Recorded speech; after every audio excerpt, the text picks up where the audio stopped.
Muy buenas tardes con todos los presentes. Tengan un cordial saludo de parte del Hospital Regional de Cusco y de la Oficina de Telesalud. En esta oportunidad tendremos la ponencia de la doctora Sherry Villafuerte Escalante con una tele con el tema trastorno bipolar. La doctora es psiquiatra de nuestro hospital. Si tienen alguna duda, consulta o pregunta, la hacen al final de la exposición mediante el chat. Los dejo en la palabra de la doctora. Bienvenida, doctora. Puede, puede empezar. Gracias. Gracias. Buenos días, todavía sí estamos todavía en la mañana. Muy bien, yo soy médico psiquiatra, trabajo en el Hospital Regional del Cusco y el tema que voy a tratar es trastorno bipolar. Sé que este tema está dirigido para el nivel primario y también para el público en general, así es que voy a tratar de que se pueda entender. Ahorita cómo paso. Ahí, está bien. Bueno, vamos a comenzar hablando acerca de un sitio clínico para tener una idea más o menos de qué estamos hablando cuando hablamos de trastorno bipolar. Este paciente es un varón de 18 años, soltero, tiene secundaria completa y vive con los papás. Dentro de los antecedentes de importancia, ¿no? Tiene un antecedente de problemas de conducta escolar y llamadas de atención frecuente. Además, tiene el antecedente de haber llevado un tratamiento de carácter psicoeducativo por una dificultad en los estudios y alteraciones en el sistema de sueño en forma de insomnio inicial y medio, ¿no? Y episodios de inquietud psicomotriz intensa cuando era niño. Además, de niño tenía un historial personal de dificultad en las relaciones con otros niños. Los papás lo definen a su hijo como un niño con mucha facilidad para desbordarse ante cualquier situación frustrante. El paciente tiene un hermano de 13 años que está sano y el papá del paciente presenta un diagnóstico de trastorno bipolar que tiene una buena respuesta al tratamiento con GLP. Su mamá, por otra parte, es una persona cariñosa, muy preocupada por él. Las relaciones en realidad entre padres son buenas, con el hijo también, pero el hijo ha presentado problemas de conducta, ¿no? Que llama la atención. Y también dentro de otro antecedente es de que el paciente consume alcohol desde los 16 años, 3 veces al mes aproximadamente, y el motivo, esto sí es importante, ¿no? El motivo por el que consume alcohol es porque refiere que se siente mucho más tranquilo. El paciente ingresa al servicio de hospitalización psiquiátrica presentando haber necesitado atención en unidad de urgencias del Hospital Regional por un periodo de un año antes del ingreso, ¿no? Aproximadamente. Tenía episodios de agitación y alteración de la conducta, que a la evaluación psiquiátrica se caracteriza por una verborrea, que es un lenguaje aumentado en velocidad, en periodos cortos de tiempo, con fuga de ideas. Fuga de ideas se refiere a que hay bastante producción del pensamiento, ideas, y que a veces se traduce en un lenguaje confuso. También este paciente no tiene sintomatología psicótica. Psicótica se define como aquellos síntomas relacionados a alteración del pensamiento que tiene que ver con la realidad. O sea, la persona puede presentar alucinaciones o pensamiento desorganizado que no está acorde con la realidad. Eso no tenía el paciente. Pero sí había una grave alteración de la conducta que se veía en una forma de agresividad en contra de la mamá, sobre todo, y se había iniciado 2 semanas antes del ingreso. Digamos, mirando para atrás el tiempo de enfermedad total, se ve que este paciente tenía unos 7 años antes, desde los 12 años aproximadamente, presentaba episodios graves de irritabilidad, sin un carácter cíclico claro, que incluso ocasionaba tenía un carácter violento, ¿no? Sus explosiones implicaban ataques a otros niños, familiares o profesores, motivo por el cual había acudido en varias ocasiones a servicios de urgencias, ¿no? Presentaba ansiedad moderada en estos episodios de hospitalización o bueno, de intervención en emergencia, se quejaba de ansiedad durante todo el día y se mostraba muy, muy distraído, ¿no? Él acudió a un centro de salud donde se había valorado el trastorno de déficit de atención e hiperactividad. Se le aplicó terapia psicológica, terapia de modificación conductual y sistémica a la familia, Además, también se administró un tratamiento con metilfenidato, ¿no? Que es un estimulante del sistema nervioso central que se usa para el trastorno de déficit de atención y hiperactividad por un periodo más o menos de 6 meses, ¿no? Hasta los 10 años, perdón, hasta los 10 años recibió el tratamiento y se tuvo que suspender porque no era eficaz. Bueno, finalmente el paciente está en hospitalización por unas 3 semanas aproximadamente. Ahí se le administra un estabilizador del ánimo y un antipsicótico, y carbonato de litio y la risperidona, y muestra una evolución favorable, ¿no? Se va de alta y a los 9 meses de haber sido evaluado y logrando la estabilidad en el diagnóstico del trastorno bipolar, se le da el diagnóstico de trastorno bipolar y se mantiene el tratamiento con litio. Bueno, he mostrado este caso para que tengamos una idea de cómo se presenta el trastorno bipolar, cuán de complejo es este diagnóstico. La idea de esta charla es de que tengamos un conocimiento de los síntomas principales y de cómo se puede manejar cómo reconocer y cómo manejar inicialmente esta enfermedad. Para el público general, también para que tengan información acerca de esta enfermedad. Voy a tocar en agenda la clasificación, epidemiología, neurobiología, la clínica, el diagnóstico y el tratamiento de esta enfermedad. El trastorno afectivo bipolar se encuentra dentro de los trastornos o enfermedades del ánimo. Son una serie de enfermedades que pueden aparecer en realidad en cualquier etapa y tienen una manera muy amplia de expresarse desde cuadros leves a cuadros muy graves, ¿no? El trastorno bipolar es una enfermedad que afecta a ambos polos del ánimo, o sea, tanto al polo extremo de la alegría, del afecto elevado, la manía, y el otro extremo que es la depresión severa. En ambos casos puede aparecer con síntomas psicóticos. Entonces, el concepto de trastorno bipolar ya se hacía hace muchos años, más de 100 años. Había un psiquiatra que la definió como locura maníaco-depresiva, ¿no? Este concepto se fue desarrollando después, se fue clarificando más los conceptos y se llega a dividir en el trastorno bipolar, el trastorno depresivo mayor y la depresión recurrente, ¿no? Con el Manual Estadístico de Enfermedades Mentales del DSM, esta definición se va haciendo mucho más clara y nosotros ahora manejamos como clasificador el Manual Estadístico de Enfermedades Mentales, el DSM-5, es uno de los que existen. Existen otros también, pero bueno, este es el que manejamos más. Y aquí define al trastorno bipolar con unos criterios A o nucleares, donde hay un cambio en la actividad y en la energía, y que está acompañado de otros síntomas, ¿no? que nosotros le llamamos especificadores, como los episodios maníacos o hipomaníacos, la depresión que está asociada al trastorno bipolar y algunas depresiones con características mixtas, ¿no? Que vamos a ver más adelante.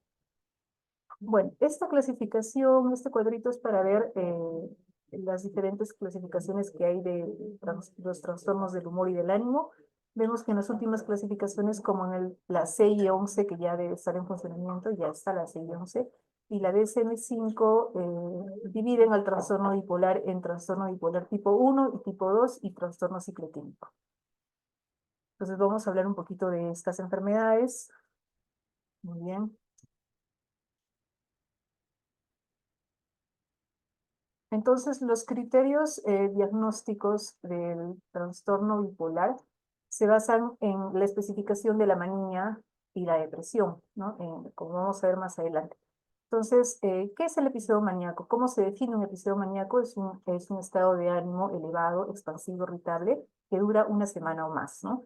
Además, tiene que tener 3 de las características que voy a mencionar, que son ideas de grandiosidad, autoestima exagerada, descenso de la necesidad de dormir. La persona no se encuentra cansada cuando despierta, sigue haciendo sus actividades normales, habla más de lo habitual, tiene presión para seguir hablando, o sea, tiene esa necesidad de seguir hablando, interrumpe a las personas.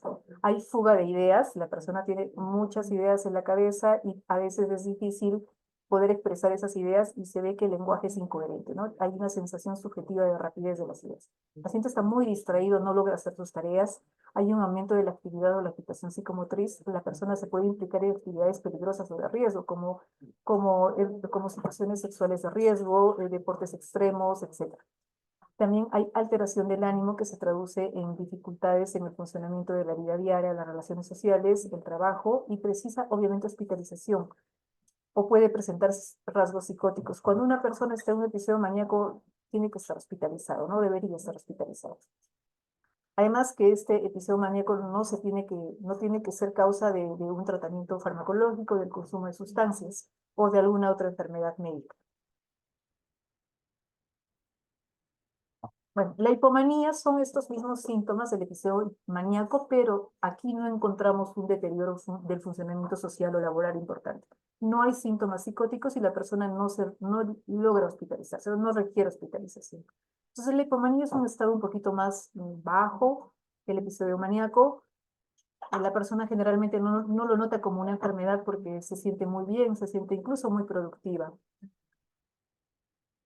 Entonces vamos a ir definiendo el concepto de trastorno bipolar. Es una enfermedad grave, crónica y recurrente, como vamos a ver. Existe una interacción de varios factores, tanto medioambientales, psicosociales y genéticos, para que pueda producirse el trastorno bipolar. El diagnóstico del trastorno bipolar se ve agravado por la comorbilidad con otros trastornos mentales. Además, existe mayor complejidad del tratamiento en situaciones especiales como es en la infancia, en el embarazo y en los adultos mayores. Entonces, la prevalencia del trastorno bipolar es 1%, o sea, 1 de cada 100 personas puede presentar este diagnóstico. Es la sexta causa de discapacidad en el mundo según la Organización Mundial de la Salud. El trastorno bipolar tipo 1 afecta tanto a hombres como a mujeres, pero el tipo 2 y el de ciclado rápido se da con más frecuencia en las mujeres. La edad de inicio típica es entre los 2 y los 20 años. Recordemos el caso clínico que he presentado, 2 y 20 años. El paciente tenía 18 años y sus síntomas comenzaron a los 12 años aproximadamente. El trastorno bipolar tipo 2 tiene una edad de inicio algo más tardía. Cursa generalmente con depresión el tipo 2. El trastorno bipolar tipo 2 es crónico y es fundamentalmente depresivo. Hay también una historia familiar de trastorno bipolar que se ha asociado a una edad de inicio más temprana. Muy bien, acá vamos a hablar sobre los factores que pueden predisponer al trastorno bipolar. El factor genético es importante, sobre todo en gemelos monocigóticos se ha visto que hasta un 70% y en familiares de primera línea es un 30%, sobre todo para el trastorno bipolar tipo 1. Dentro de los factores sociales y ambientales se menciona las experiencias traumáticas y el abuso. Se asocian también a un inicio precoz en estas enfermedades. Y los factores neurobiológicos, principalmente aquellos que tienen que ver con el sustrato neurobiológico, que es la desregulación en la modulación del circuito prefrontal del sistema límbico. Vamos a ver también alteraciones del sistema hormonal, neurotransmisores, alteraciones en los segundos mensajeros, mecanismos de expresión génica alterados y cambios en el metabolismo cerebral, ¿no? Bueno, este es un cuadrito esquemático para ver qué áreas del cerebro están afectadas. Vemos, por ejemplo, que hay una alteración a nivel del control cognitivo, que está dado por la corteza prefrontal, ¿no? Y hay una hiperreactividad límbica y paralímbica que están involucradas, ¿no?, con la regulación emocional. Entonces hay una alteración a nivel de estas áreas del cerebro. También hay alteraciones neuroquímicas, endocrinas, en la fisiopatología del trastorno afectivo bipolar. Los neurotransmisores como la dopamina, noradrenalina, serotonina, GABA y acetilcolina, que son tanto neurotransmisores excitatorios e inhibitorios, están alterados porque los sistemas de conducción, los ejes endocrinos también se alteran las vías de conducción, se altera el funcionamiento de la neurona. Entonces podemos encontrar una serie de alteraciones metabólicas, ¿no?, inflamatorias también.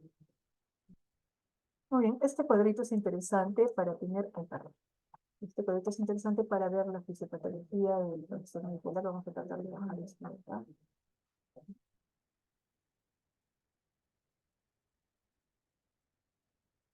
Muy bien, acá vemos los factores tanto genéticos que hemos hablado, los factores de la alteración de los neurotransmisores, alteración de los circuitos neuronales que están en relación con el circuito frontotemporal y límbico, y los factores medioambientales, ¿no? Esto alteran el control emocional, el circuito del control emocional, produciendo una alteración en la homeostasis emocional y obviamente desencadenando los síntomas. que son tan variados que van desde el extremo de la alegría, la felicidad, la manía, ¿no? Y la depresión. Entonces, por eso se denomina trastorno bipolar. Entonces, dentro de la manía, nosotros podemos observar, ¿no? A las personas con un ánimo elevado, expansivo, irritable, hay conductas de riesgo, la persona puede estar agitada, hay menor necesidad de sueño, está distraído, hay pensamientos acelerados, presión en el habla, euforia, sentimientos de euforia, grandiosidad. La persona se puede poner muy irritable y puede tener conductas de riesgo. Y en el otro polo, en la depresión, como los cuadros depresivos que conocemos, la persona tiene un ánimo triste, hay disminución del placer, puede haber aumento del consumo de sustancias, la persona se puede sentir culpable con mucha ansiedad, puede sentir desesperanza, también hay alteración de la concentración, hay alteración en el sueño, puede haber fatiga, alteración en el peso, del apetito, puede haber baja de peso, puede haber retardo o agitación psicomotriz en el estado depresivo, y obviamente lo más grave que son la ideación suicida y la conducta suicida.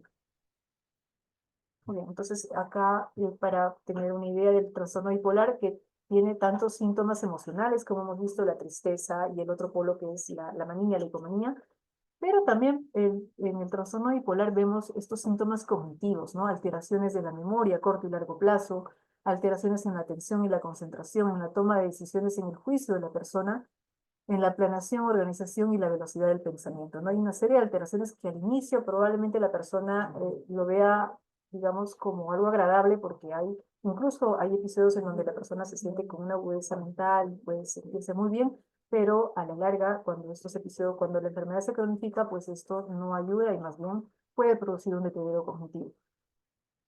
Dentro de los síntomas somáticos también vemos fatiga, alteración del peso, insomnio, alteración sexual, ¿no? Alteraciones gastrointestinales, dolor, tensión, etc.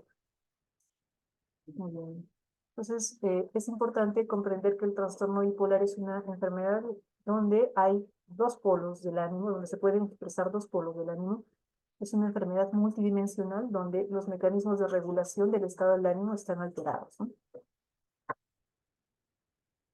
Entonces hablamos de la multidimensionalidad del trastorno bipolar, desde un estado asintomático hasta un estado recurrente, severo, con persistencia de los síntomas, incluso con resistencia al tratamiento cuando la persona no ha recibido un tratamiento oportuno, ¿no? Entonces acá podemos ver que inicialmente la persona comienza con un periodo subsindrómico de síntomas leves, no disfuncionales, hasta que la persona empieza a tener cuadros depresivos bastante intensos o cuadros de manía, ¿no?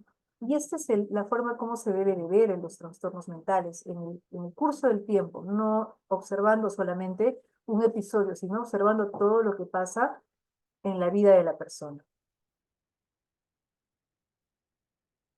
Muy bien, entonces, eh, bueno, en cuanto al episodio depresivo en el trastorno bipolar, es como una depresión. En realidad es difícil de diagnosticar, que es diferenciar entre un trastorno depresivo bipolar y un trastorno depresivo monopolar.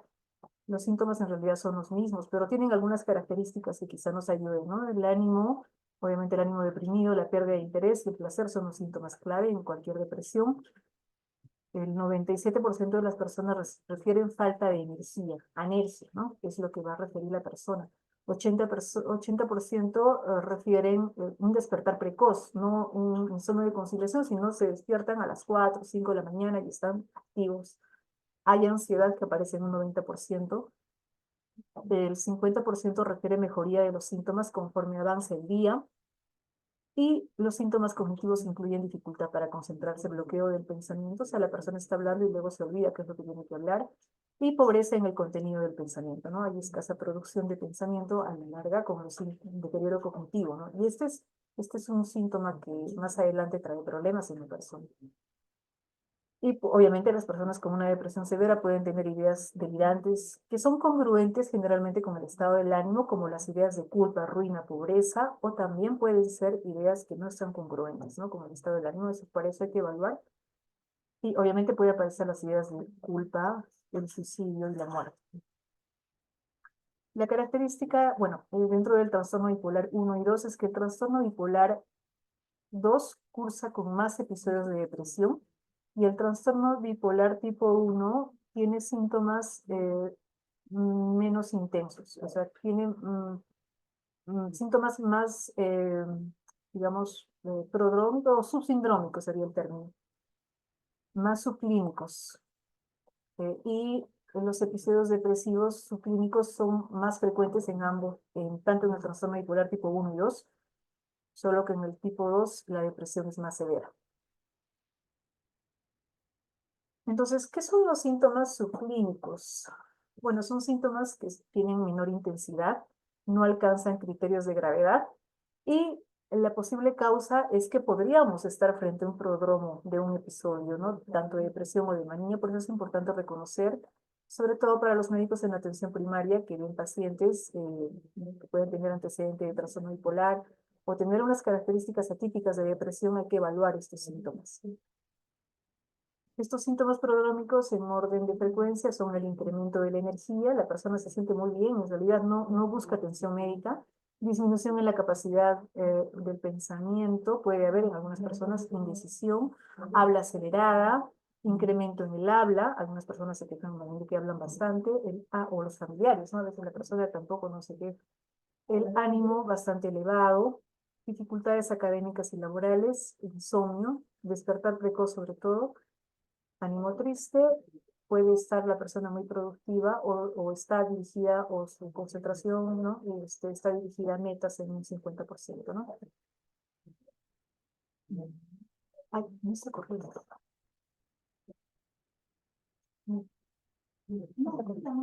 Ya, está ahí. Ah, está bien.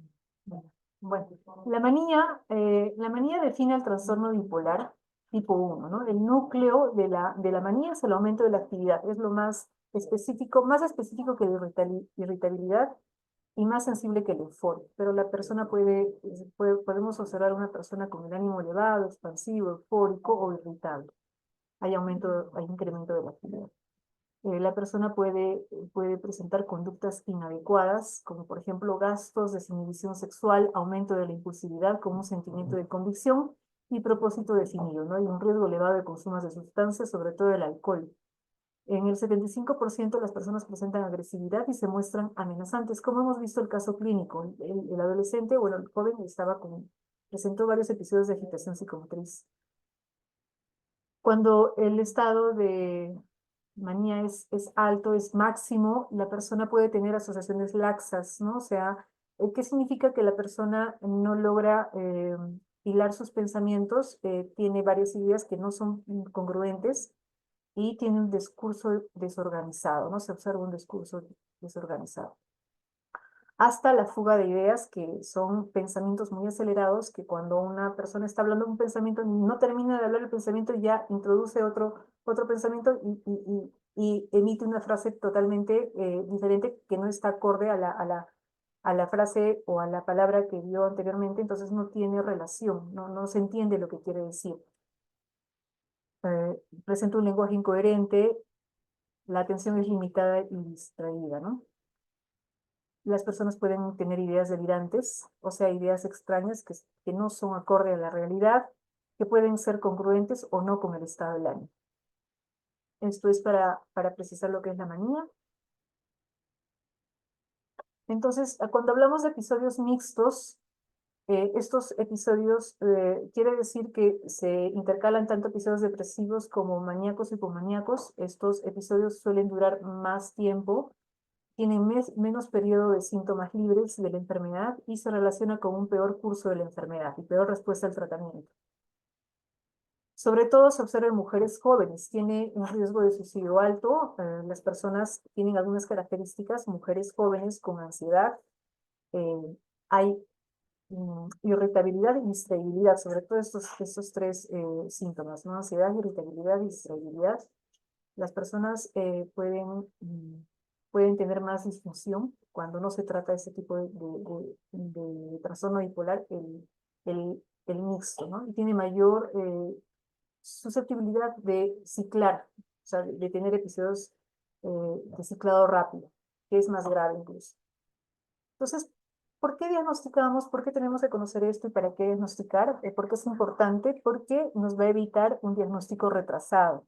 Lamentablemente, ahora vemos todavía pacientes mayores que se les hace el diagnóstico de trastorno bipolar y han tenido una serie de episodios, ¿no? Que ha puesto en riesgo su vida, sus relaciones, su trabajo, y las personas en realidad sufren presentando esta enfermedad, y obviamente esto baja su calidad de vida, ¿no? Entonces, por eso es importante el diagnóstico temprano, para que la persona tenga la posibilidad de recibir un tratamiento oportuno, evitar comorbilidades, evitar el deterioro cognitivo, que es lo que hemos visto, y la resistencia al tratamiento, ¿no? Cuando la persona tiene más episodios, tanto maníacos, hipomaníacos o depresivos, y no es tratado, tiene más posibilidades de no responder al tratamiento.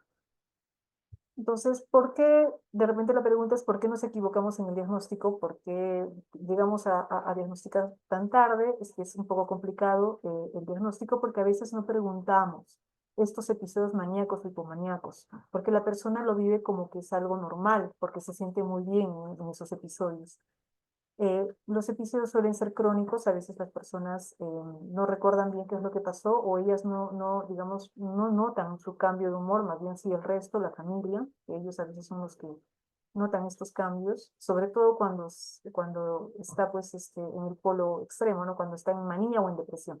Pero cuando está en el medio, no, no se suele observar mucho estos síntomas. ¿No? La manía y la hipomanía no son percibidas como patología. Bueno, entonces, para la detección nosotros hacemos el examen mental, los médicos psiquiatras, pero también en la atención primaria se puede usar algunas entrevistas, algunos instrumentos de screening o escalas de evaluación que ayudan. Podemos usar el MDQ, el DSBC, que son escalas que evalúan de forma más exhaustiva los síntomas de bipolaridad. También podemos evaluar con otro tipo de escalas, como la escala de evaluación de manía de Jung y la escala de evaluación de manía de Bechdel. Esto se usa también, no es frecuente, pero sí podemos usar si tenemos la duda. Y también tenemos algunas escalas eh, que nos ayudan a poder evaluar la parte cognitiva, ¿no? Que es también importante, porque hemos visto que existe un deterioro cognitivo en las personas que sufren de trastorno bipolar. Pueden tener riesgo de deterioro cognitivo, y es importante ver qué grado de deterioro, o si hay riesgo de deterioro, ¿no? Entonces, para eso se puede usar algunas escalas. Esto es para que tengan idea. Muy bien, el diagnóstico diferencial se hace con otras enfermedades mentales o trastornos mentales, como es el trastorno depresivo, la esquizofrenia. Con el trastorno depresivo, básicamente son cuadros depresivos donde no vamos a ver, obviamente, manía o episodios hipomaníacos marcados, ¿no? Para eso tenemos que hacer una buena historia clínica. La esquizofrenia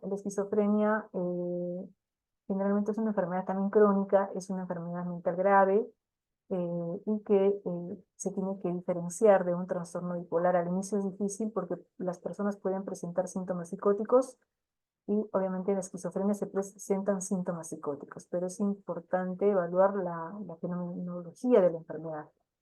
¿No? Entonces, para esto es importante que la persona tenga una evaluación periódica, ¿no? Tanto por la especialidad que es psiquiatría, también por los equipos de salud mental.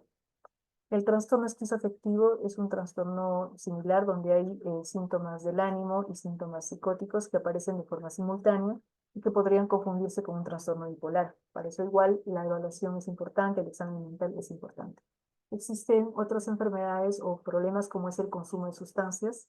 Obviamente es un diagnóstico diferencial en las personas que tienen trastorno bipolar, preguntar siempre si consumen alguna droga que podría producir estos síntomas, ¿no? Trastornos orgánicos, tumores, infecciones, trastornos endocrinológicos que son frecuentes, y causas iatrogénicas como el uso de fármacos también. Muy bien. Entonces, la enfermedad o los trastornos mentales son frecuentemente comórbidos con otros trastornos mentales. Siempre cuando veamos una persona que tiene un problema mental, tenemos que buscar siempre otro tipo de problemas, porque pueden estar asociados, como el abuso de sustancias, los problemas o los rasgos de personalidad que pueden ser disfuncionales, trastornos de ansiedad, trastornos de la conducta alimentaria, sobre todo en personas jóvenes, mujeres jóvenes, el déficit de atención e hiperactividad, sobre todo en niños y adolescentes, y la asociación con determinadas enfermedades, como las enfermedades tiroideas, el síndrome metabólico, ¿no? O las enfermedades endocrinológicas. Muy bien. Entonces, para el tratamiento, el objetivo del tratamiento es conseguir una remisión completa de la enfermedad, llegar a una eutimia. Eso es lo que queremos. Para esto tenemos algunas terapias o intervenciones no farmacológicas y farmacológicas. Dentro de la terapia o intervención no farmacológica están la rehabilitación, la psicoeducación, la terapia cognitivo-conductual, la psicoterapia. También dentro de la terapia no farmacológica estaría algunas intervenciones como la terapia electroconvulsiva en algunos casos graves, ¿no? Y dentro de los fármacos tenemos en realidad varios fármacos que se pueden usar tanto para la manía como para la depresión, como vamos a ver más adelante. Entonces, el abordaje terapéutico para las fases maníacas y episodios mixtos es, digamos, tenemos más arsenal de medicamentos y podemos usar o podemos, digamos, llegar a controlar más fácilmente que el cuadro depresivo, que es más complejo. Podemos usar aquí antipsicóticos atípicos asociado a un estabilizador del ánimo como el litio o el ácido valproico. Entonces, existe también otro tipo de tratamientos nuevos que salen, ¿no? Podemos usar, por ejemplo, la olanzapina, este, carbamazepina o carbamazepina, y existe también algunas terapias indicadas para pacientes que tienen síntomas refractarios, ¿no? Acá tenemos, por ejemplo, la clozapina y por último la terapia electroconvulsiva. Cuando estamos frente a un episodio, una fase maníaca, tenemos que valorar si presenta auto o heteroagresividad, si pone en riesgo la vida de las personas, de sí misma o de otras personas, si está frente a un cuadro de psicosis grave o hay una falta de cooperación total, ¿no? Para el tratamiento ambulatorio. En este caso, el paciente debe hospitalizarse, ¿no? Debería acudir a un servicio de salud en cualquier hospital donde tienen atención en salud mental. Entonces, estos pacientes deben ser atendidos en la especialidad. Muy bien. Si estamos frente a una fase depresiva en el trastorno bipolar, también tenemos un abordaje terapéutico que es un poco más limitado. Aquí podemos usar también el litio, tiene un efecto antisuicida muy bueno, entonces se puede usar el litio, ¿no? Llegando siempre a niveles plasmáticos de 0,6 a 1,2, pero también tenemos otros fármacos que podemos usar como la quetiapina. Hay un fármaco nuevo que se llama la lurasidona, podemos usar la motricina, que es un anticonvulsivante, pero que lo usamos para los episodios depresivos también en el trastorno bipolar, sobre todo tipo 1. También podemos usar olanzapina combinado con fluoxetina y finalmente también queda la terapia electroconvulsiva, el uso de ketamina y esketamina que todavía no tenemos acá en el Perú, pero bueno, eso es lo que se plantea para el tratamiento de las fases depresivas severas. Aquí este cuadrito es más o menos resumido para ver qué tipo de tratamiento podemos usar para tener una idea. Vemos que cuando tenemos la predominancia depresiva, tenemos pocos fármacos que nos puedan ayudar en este lado, ¿no? Podemos usar lurasidona, la motricina, quizás valproato aquí, quetiapina. Y si es tanto, hay tantos síntomas hipomaníacos, maníacos y depresión, podemos usar quetiapina, sarnatina, olanzapina, ciprasidona. Pero si estamos frente a una predominancia maníaca, como es el caso clínico que expuse al inicio, aquí tenemos más fármacos como la risperidona, tenemos paliperidona, aripiprazol, entonces tenemos varios fármacos que podemos usar. Muy bien. Si estamos frente a pacientes que tienen esta característica del ciclado rápido, en estos casos es importante prevenir recurrencias. Entonces podemos usar aquí el litio o la lamotrigina, o también otros medicamentos como la quetiapina y valproato. Y finalmente, después de haber tratado la fase aguda, tenemos que pasar a la fase de mantenimiento. Aquí es un poco complicado porque existen efectos adversos de los fármacos que a veces nos impide una adherencia. Las personas suelen no cumplir el tratamiento en un 50% y sin tratamiento las personas suelen recaer en un 80% a los 5 años. Por eso es importante mantener el tratamiento, pero a veces es difícil.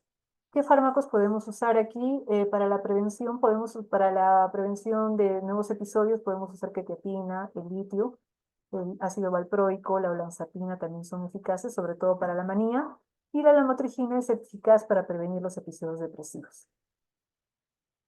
Entonces, en esta tablita resumimos lo que hemos hablado, los fármacos más usados, litio, quetiapina no tiene el CIS, pero usamos mucho este fármaco, ¿no? Debería estar en el petitorio. también el valproato, la lamotrigina, aripiprazol y las combinaciones que tiene el litio-valproato, ¿no? Muy bien, voy a hablar sobre algunas situaciones específicas para terminar el trastorno bipolar y la mujer. Aquí es frecuente ver que los episodios son más mixtos, hay un estado más de euforia, también hay episodios depresivos y se caracteriza porque estas personas o las mujeres pueden tener más predisposición a tener episodios de ciclado rápido. Y obviamente hay que buscar comorbilidades médicas, es frecuente el hipotiroidismo, la obesidad y la migraña, ¿no? Por eso es importante hacer un examen bastante amplio. Durante el embarazo, en la gestación, es importante la planificación del embarazo. Esto es a veces fácil decirlo, pero en realidad en la práctica es difícil. Poder planificar, salvo que la persona esté teniendo una evaluación constante con su médico psiquiatra, ¿no? Y su médico de atención primaria, planificar el embarazo sería lo ideal. En el caso de que la persona esté embarazada, se puede considerar el uso de litio, valorando cada caso. ¿Por qué? Porque si la enfermedad es moderada, severa, pues hay bastante riesgo, un 70% de recurrencia del trastorno bipolar. Se debe evitar, obviamente, algunos fármacos como el ácido valproico, la carbamazepina, que son teratógenos, pero en realidad el riesgo-beneficio para cada paciente sí se usa el litio. Quizás los otros fármacos sí se tienen que evitar por el riesgo de embarazo, sobre todo en los 3 primeros meses. Si la patología es leve, se puede tener un tratamiento psicológico, psicoterapéutico, con psicoeducación. Y si es moderado o grave, se puede usar fármacos y también la terapia electroconvulsiva, que sí está, digamos, diseñada y sí tiene efectividad en los casos severos, en depresión bipolar severa, en mujeres embarazadas. En el posparto, el riesgo de episodios de trastorno bipolar más o menos es de 50-70% en pacientes con historia de episodios previos durante el posparto, ¿no? Y la complicación es la psicosis posparto. Por eso es importante tener un seguimiento y continuar o retomar su tratamiento si es que se suspendió. Se recomienda algunos fármacos como la olanzapina y la quetiapina. La risperidona también usamos. En la infancia y la adolescencia, el trastorno bipolar es bien difícil de diagnosticar, como hemos visto el casito clínico, pacientes que vienen con problemas de conducta, que se les tacha de personas o personas que tienen problemas con la personalidad o que tienen o que son, digamos, malcriados, ¿no? Ese es así como se les pone ese adjetivo. Entonces, detrás de eso siempre hay que evaluar que no se trate de un problema de ansiedad, que no se trate de un trastorno bipolar o de una psicosis. El trastorno bipolar en la adolescencia comienza de forma insidiosa, con pequeñas oscilaciones en el estado del ánimo, principalmente depresivas. Entre los 9 y los 12 años aparecen alteraciones de la conducta y el estado del ánimo, como el caso clínico. Y existe una irritabilidad crónica, ¿no? Y estas personas pueden quejarse de desregulación emocional, o sea, no pueden controlar sus emociones. Entonces aquí es importante hacer una evaluación para descartar un trastorno bipolar. En el adulto mayor es infrecuente un primer episodio maníaco en la edad adulta mayor, por lo que es importante descartar causas médicas o neurológicas de la manía, ¿no? Una de las causas es los problemas demenciales, entonces por lo tanto necesita una evaluación médica en la atención primaria o psiquiátrica también. Y obviamente si se va a usar algún fármaco en este grupo etario, se requiere una dosificación cuidadosa y una vigilancia de los efectos adversos. Muy bien, eso sería todo en cuanto al tema. Tenemos preguntas.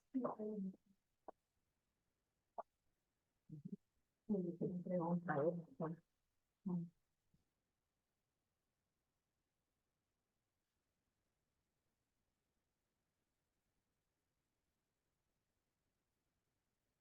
Pacientes, ya.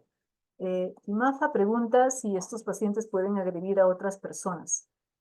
Claro, cuando una persona está con un episodio maníaco, o, ¿no? Con síntomas psicóticos o un episodio maníaco sin tratamiento, sin control, puede tornarse tanto heteroagresiva como autoagresiva, o sea, la agresión dirigida hacia uno mismo. Y ellos pueden agredir, pero no agreden con la finalidad de hacer daño, agreden porque hay una percepción alterada de lo que están viviendo. Ellos pueden sentirse atacados y por esa razón responder de una forma muy exagerada. Diferente a que una persona que tenga una intención de hacer daño. Eso es totalmente diferente. Las personas con un trastorno mental severo y que no está controlado sí pueden agredir, pero no lo hacen con la intención de querer agredir. Simplemente están ahí y a veces por la cercanía, por el contacto, por la mala interpretación que hay o por esta alteración de la percepción, pueden agredir a otras personas, ¿no? Bien. Doctora, ¿le puedo hacer una pregunta? Sí, Este trastorno bipolar es similar al narcisismo. No, el narcisismo es un rasgo de personalidad. Es un rasgo de personalidad que tiene unas características que si bien es cierto, podría a veces confundirse o sobreponerse con los trastornos que hablamos, pero son, digamos, dos problemas diferentes. El narcisismo es algo, digamos, de la persona, es como la forma de ser de una persona, es un rasgo de personalidad, es como el color de la piel. El trastorno bipolar es una alteración, es una enfermedad que tiene unos factores que han desencadenado eso, ¿no? Entonces, son, digamos, como dos cosas diferentes, pero a veces, claro, porque las personas se ponen agresivas y quizás se pueda confundir por ese lado, puede ser, pero para eso es importante una evaluación. Ambos se ponen medicados. Sí, sí, claro que sí, sí existe, entre los rasgos narcisistas existe algunas situaciones que la persona ve por conveniente, que le está causando dificultad, ve, observa, sí se podría ayudar, ¿no? Incluso hay terapias también que pueden ayudar a las personas que tienen este tipo de problemas para tener una vida más saludable. Gracias, doctor. Agradecemos la excelente participación de la doctora y también agradecemos a cada uno de los participantes, invitándolos a poder reforzar sus conocimientos en el YouTube institucional en el momento en que lo deseen. Muchísimas gracias. Buenas tardes con todos.